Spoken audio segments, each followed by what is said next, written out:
when a Minnesota state trooper stopped a pickup truck for speeding on a U.S. highway last week, he not only discovered an arsenal of handguns inside, but also two fugitives from Canada, one wanted for murder and the other kidnapping for ransom. One of the pair was a popular rapper who continued to drop new tracks while on the run and sitting at the top of the Toronto Police's most wanted list. Put him in the grave and I'ma send him to the afterlife.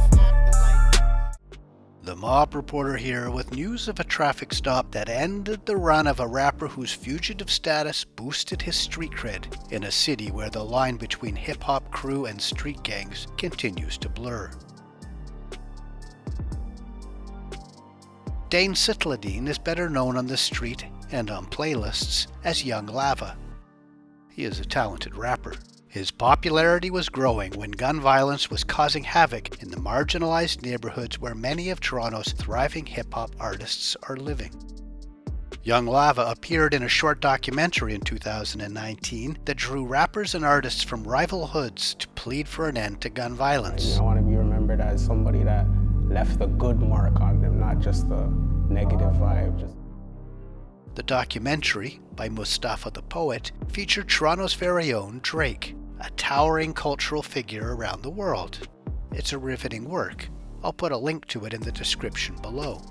A footnote for it now, however, is that Young Lava appeared in this call for peace on the street just 6 weeks before he and two others allegedly shot and killed 26-year-old Brian Grindley in their own neighborhood.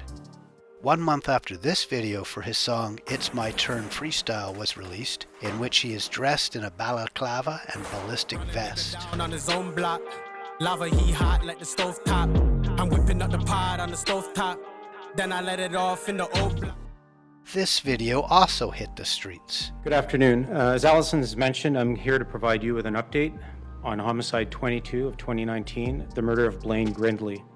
On May 15, 2019, Toronto Police Homicide Detective Steve Henkel publicly named him as one of 3 alleged gunmen in a murder. Not many in the mainstream connected his real name to his stage name. I certainly didn't, and it wasn't mentioned by police. But those closely following the city's hip-hop scene sure did. It made him something of a legendary figure, or at least a popular curiosity. While he was on the run, he released another video for his song 1800. I ain't never ran, I ain't never switched, I ain't never told. His fans went nuts.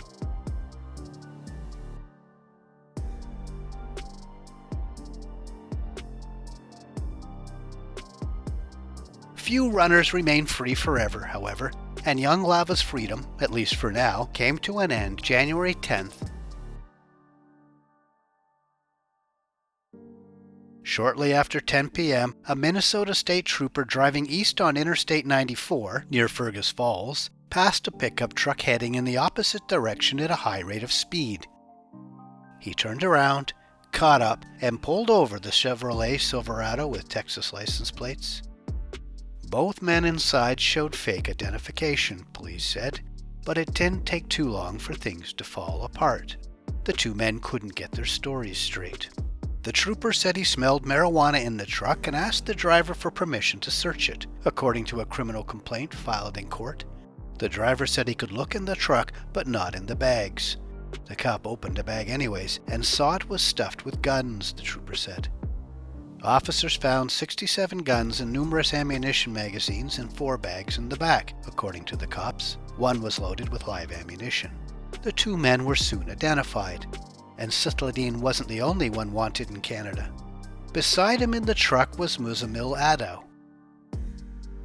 He was wanted for a crime that made headlines around the world, also in the spring of 2019.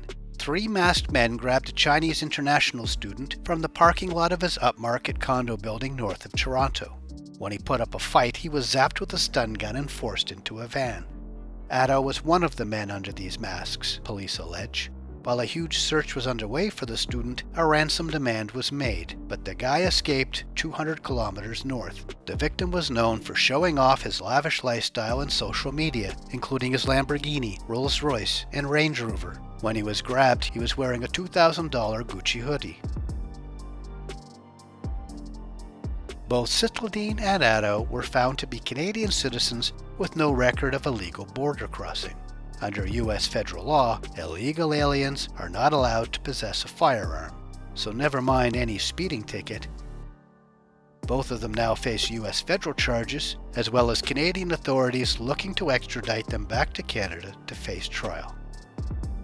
We'll see after that if young Lava has another tune to sing. Thanks for watching.